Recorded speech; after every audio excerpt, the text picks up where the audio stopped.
Hi everyone, and welcome to another professional sales e-learning video class. This is Tony Brancatella.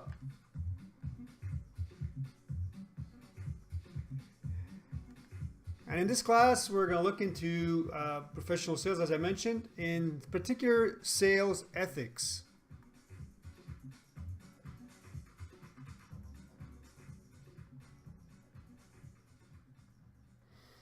Great, so sales ethics, we're going to look at also the actual code of ethics, code of conduct that you have to have in sales in particular. And what is really ethics? Well, ethics describes the moral content of behavior. And as a sales associate, really what you are considered to be a boundary spanner, which that means is that you span between the company and the customer. So you represent the company to the customer and the customer to the company.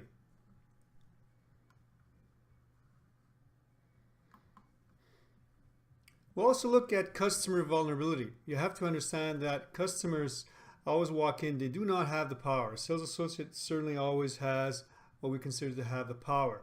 So there's disadvantages for a customer, and certain disadvantages are ignorance, innocence, and as I mentioned, powerlessness.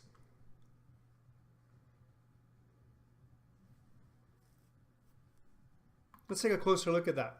So if you look at the potential unfair advantage and disadvantage of ignorance, innocence, and powerlessness, if you look at the salesperson advantage when it comes to ignorance, a salesperson has superior technological knowledge. In other words, he has more understanding and knowledge of the actual product that he is selling.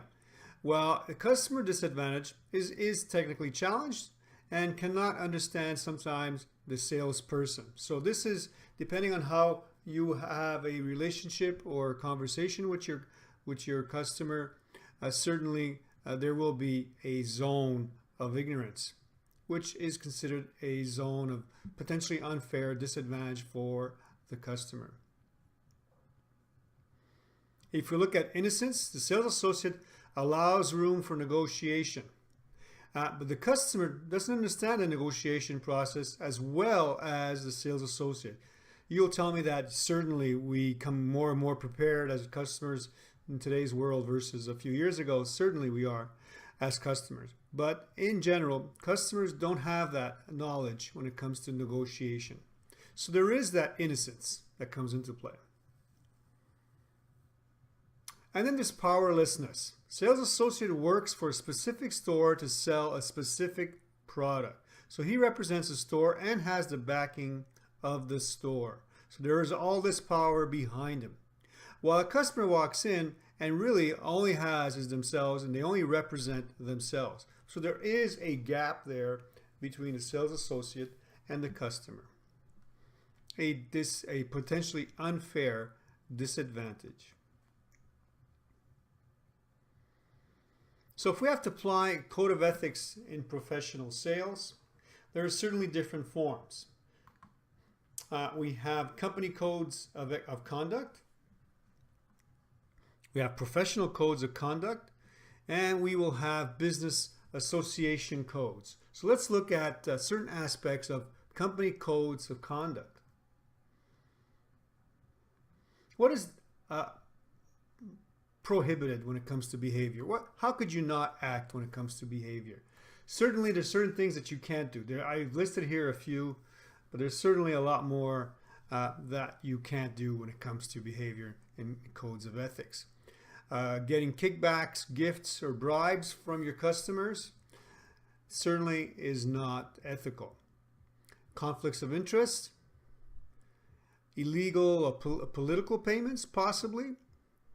Violation of laws in general is certainly breaking the ethical rules. Use, I should say, of insider information. If you know that certain sales are coming up and you pass on this information to your friends or family, this is considered to be unethical. Violations of secrecy agreement. When you start working for a certain company, they will make you sign agreements that certain information cannot be divulged or shared, especially on social media.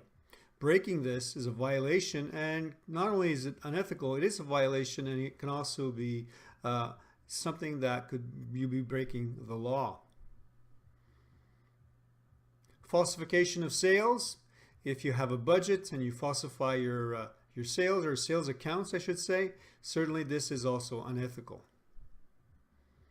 If you moonlight, moonlighting means if you are working for one company in one domain and you go work for another company that could be a competitor.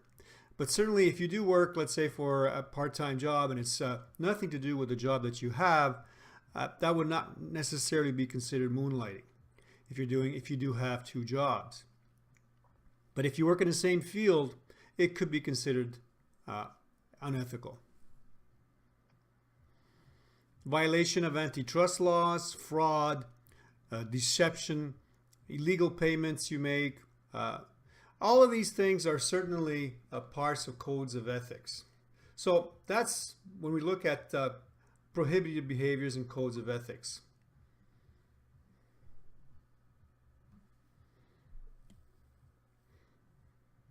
So while you're reading a little note about taking action, what are ethics in selling? One of them is trust and responsibility. How far people are trusted to behave in a responsible way. If you start working for somebody, there is always that trust between you and the company and your supervisor. They will not follow you everywhere around to see if you're doing your job or not. So there is an established trust.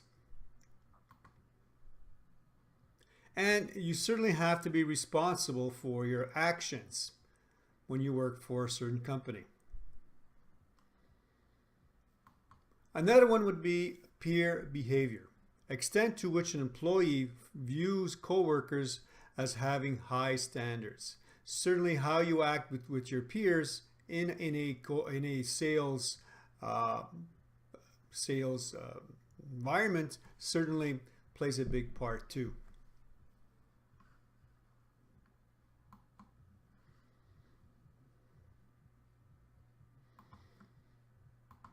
Another one is facing ethical dilemmas. Let's say you find a wallet full of money. Do you keep it, or you find the owner? Do you tell a teacher that you are sick to miss lectures? Do you use store internet for personal use? Again, these are all examples of ethical dilemmas that you would face on a regular daily basis. If someone tells an offensive joke, a racist joke, do you speak up about it or not? If a manager gives credit for a visual display to the wrong employee, let's say, on which a colleague did most of the work, should they accept the praise? It's the same thing as if someone helped you in a sale. Do you mention it turns out to be a pretty big sale? Do you mention this to your manager to share the commission, if there is commission, or do you just take full advantage of the situation and get the full commission for yourself? So what is really ethics? In one line, if you have to look at ethics, what is it?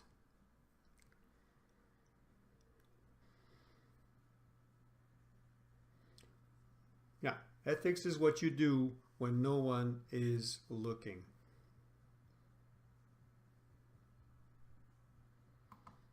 We can also look at management's social responsibilities, distinguishing right from wrong, doing the right thing.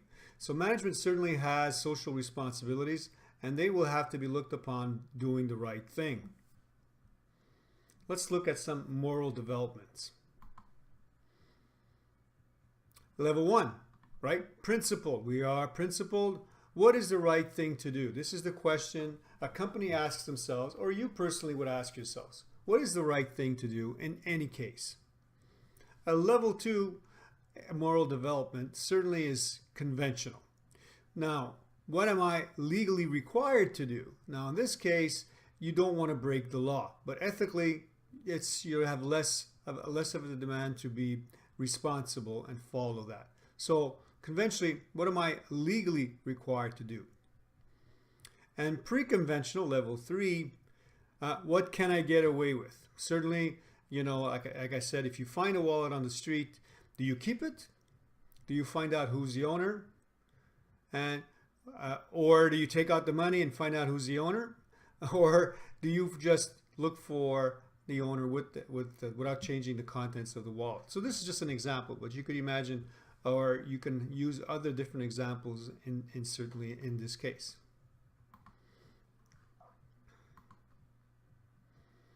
But certainly us all, right? In general, that makes it right. So if everyone is doing it, that makes it right.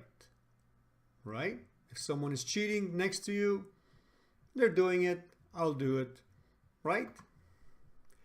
Well, wrong is certainly always wrong, even if everyone is doing it. Right is right, even if no one is doing it.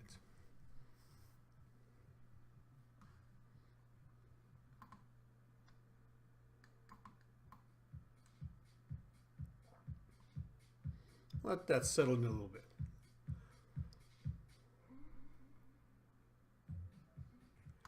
Let's continue.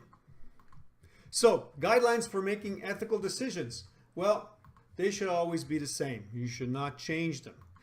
You should always have a fixed point of reference. If you're not sure, hey, what's the right thing to do, you need to find out what is your point of reference, legally or even just ethically. In other words, ask. And you have to always be separate from you. Otherwise, you'll be changing the rules based upon your interest. You don't want to do that. Getting back to the fixed point of reference also, the correct action is to taking in any situation and never gets just a little bit tailored for changed just to fit in. So point of reference really has to stay the same and is separate from you, meaning otherwise you will be changing the rules based upon your interest if it's not separate from you. You need to stay always ethical.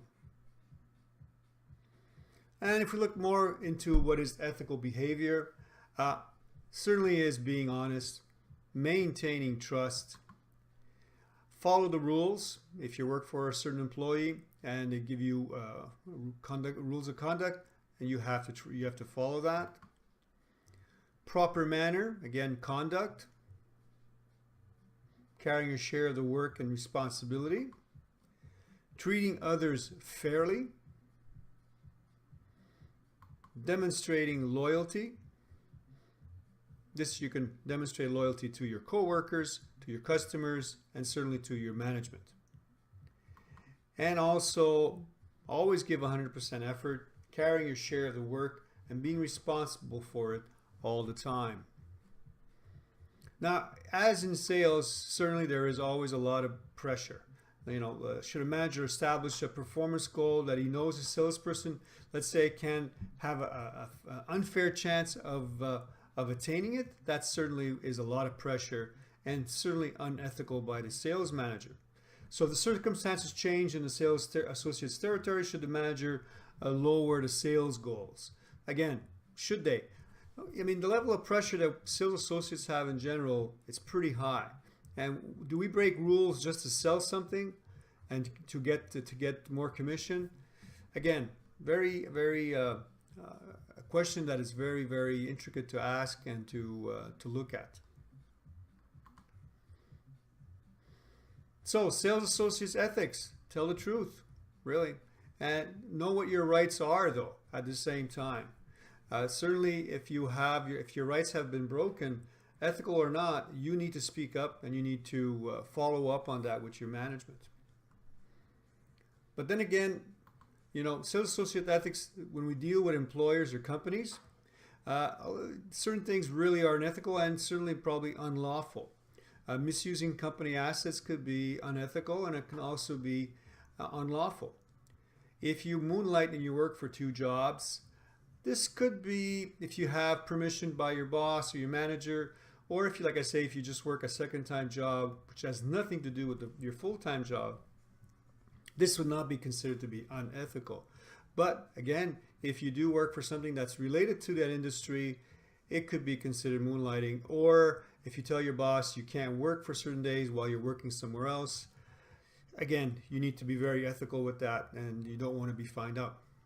Cheating, certainly technological theft, any information or stuff that you can steal from the company online. And in many cases, even if you steal a simple thing, or if you take, or as we say, we change the language when we say take, we don't steal a paperclip, we don't steal a stapler, we don't steal a piece of paper. We say we take it and we use it for, it could be for personal use and stuff like that. But reality, that is also stealing. So you need to clarify that if you're allowed to take even a simple thing like a paperclip. So dealing with customers though, let's take a look at that. Certainly if you're unethical if you accept bribes from a customer, bribes meaning that you accept payments to get information or to give information, or to get a better price for the customer, stuff like that. You misrepresent the company to the actual customer. This is unethical. If you discriminate on price, if you give the wrong price to the customer, or if you gouge the customer, you increase the price. And reciprocity. Reciprocity is a conditioned response where people are compelled to return the kindness of a gift even if they really don't want to, didn't want to. So this also is, it's a give and take. Well, in sales, dealing with customers, this is considered to be unethical and sometimes could be considered to be illegal. So how do you stay legal? Well, you have to understand the difference between sales, opinions, and statements of facts, right? So you have to understand the difference between facts and opinions. Educate the customer before making a sale about a specific quality, let's say, or qualities of the product. Be accurate when you describe a product's quality.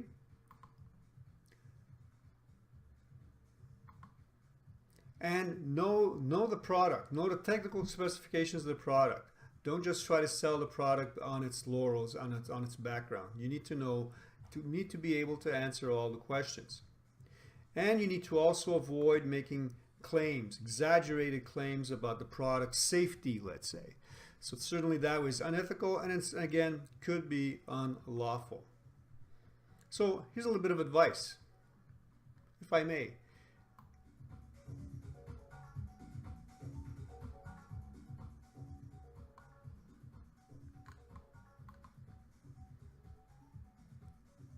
To decide if someone is ethical or not, follow these 3 rules. Rule number 1, use common sense.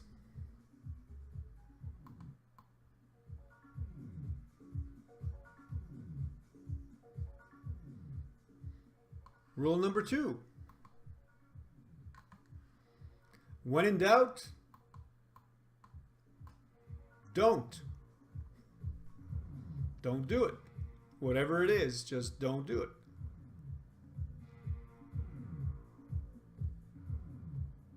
Can you guess rule number 3? If all else fails, refer to rule number 1.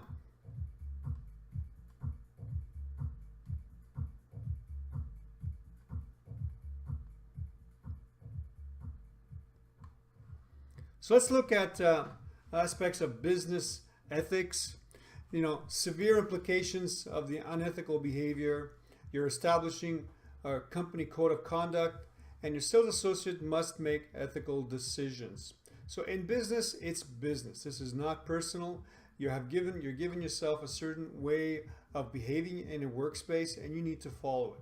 And when you walk into these companies, most companies, they will offer you or give you a sheet with all the code of conduct on it that you need to sign off most of the times on. You need to agree to follow the code of conduct.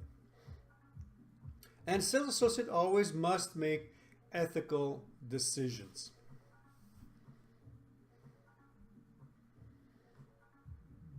Okay, so let's look at certain exercise that I have posted with this video, and I will give you a copy, but you have some time to take a look at it if you like, and maybe come up with some information beforehand.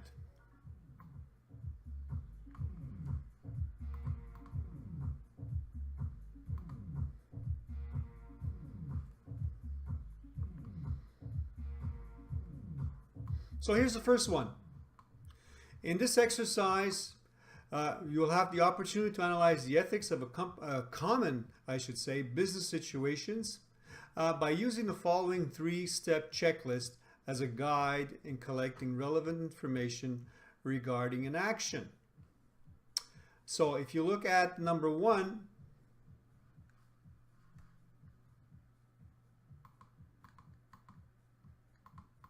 hold on, I have it here. Before we do that, I'm getting ahead of myself. Before we do that, so again, ethical situations exercise, you'll have the opportunity to analyze the ethics. Let's take a look at a 3-step checklist. Number 1, do you find the action to be illegal? Does this action violate any laws? So that certainly is number 1. So obeying the law is in your best interest and the best interest of your business. Number 2, does the action violate company or professional standards? Are you following the company's code of conduct? An action may be illegal, yes, but yet still violates standards of the business in general. So violating these standards may affect your job security. So that's question number 2 of the exercise. And before I show you the situation, number 3, again, I don't want to get ahead of myself like I did before. Number 3, who is affected and how by the action? So who's affected by the action and how are they affected by the action? So I must rely on your principles of right and wrong to determine if the action is ethical or not. So here it is. Number 1. No one checks, it's called situation number 1. No one really checks resumes anyway. So Don Sutton applied for a payroll clerk job with Ibiki Search Services, a market research firm. To improve his chances in getting the job, he exaggerated his work experience on his resume. Based on this resume, Don was hired. After 1 year, he received above average ratings during his annual performance review. Shortly thereafter, his boss met Don's former supervisor and learned the truth about Don. So, is the action illegal? I mean, what he learned from his boss is that certainly he did exaggerate on his resume. So is the action legal, what Don did? Does the action violate company or professional standards? And who is affected by Don's performance review and in general, or his hiring by false pretenses? So you can take a look at that and you can answer it as best as you can, and this will follow other situations. This will be the first situation, and I actually answer this in the actual exercise. Let me see, was this answered?